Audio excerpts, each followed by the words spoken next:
So I fulfilled the promise. I come back with another theory. But not an anime theory, a game theory. Okay, that aside, I am coming to you with a theory on Five Nights at Freddy's 3. Now, the game that we all know and love happens to be one you're putting on a mask, winding up a music box, hoping your flashlight doesn't go out, and jump scares. Which, guys, I actually really hate jump scares. They're just so... They're just so terrifying in my own opinion. I can take the animatronics themselves. They're not that scary. But provide me some jump scares and I am ready to go crawl under a couch.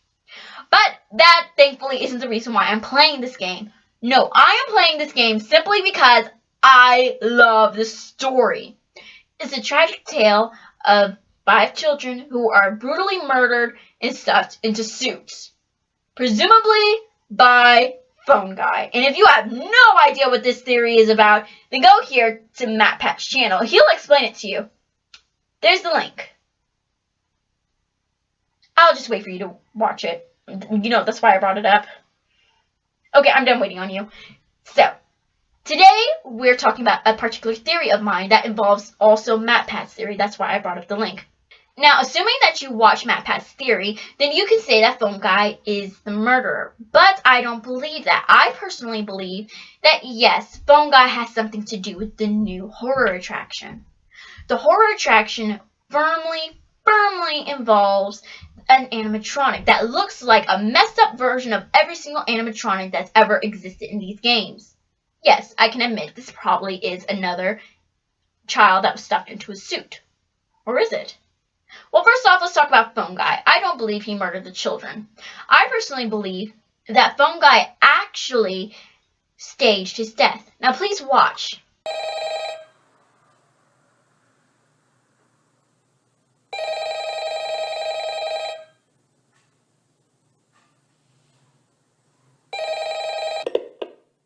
Oh, hey, wow, day 4. I knew you could do it. Hey, listen. I may not be around to send you a message tomorrow. It's been a bad night here for me. I'm kind of glad that I recorded my messages for you when I did. Hey, do me a favor. Maybe sometime you could check inside those suits in the back room. I'm going to try to hold out until someone checks. Maybe it won't be so bad. Yeah, I always wondered what was in all those empty heads back there. You know. Oh no.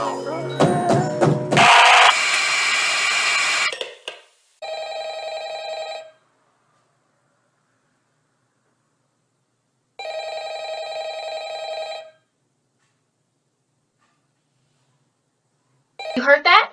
You saw that? You heard it? Good. Now, 1, you can hear Chica's groaning in the background, where she only makes when she's in the kitchen or when the camera is in your face and you can't see her. 2, you hear Foxy banging on the door.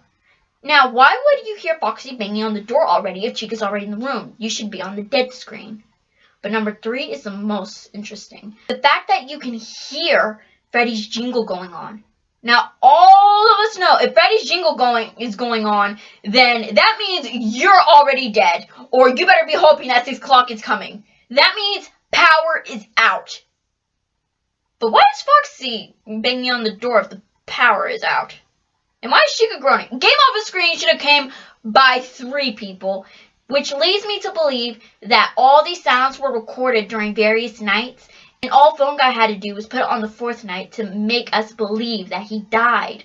He says go look in the suits in the back, but he doesn't believe that you'll make it through the night. That's why he doesn't leave you if it's recording. That's also why he doesn't even bother with anything else. He knows no one's going to go look for him, so he can walk away scot-free. Because I firmly believe that at the end of your week, you are fired regardless. You are bound in a contract, and if the animatronics don't kill you, someone else is going to do the job.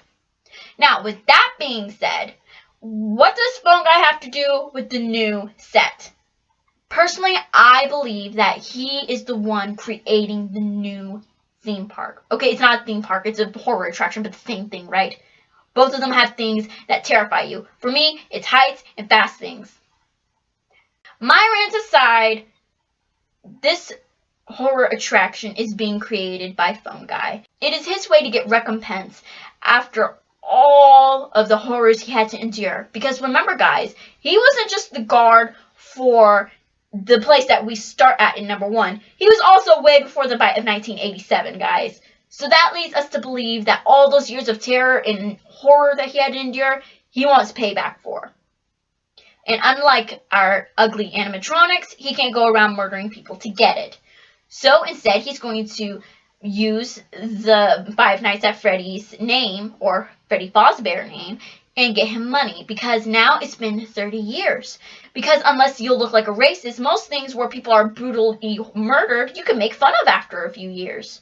Really, it's somewhere in the books. It's an unwritten law. So, what does that lead us to believe? Phone Guy is the one who is doing it. He is probably one of the only people in the world who is able to give so much detail and thought about every single part of the building.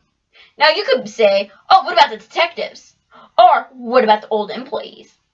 Phone Guy is an old employee, and we can assume he was one of the top employees.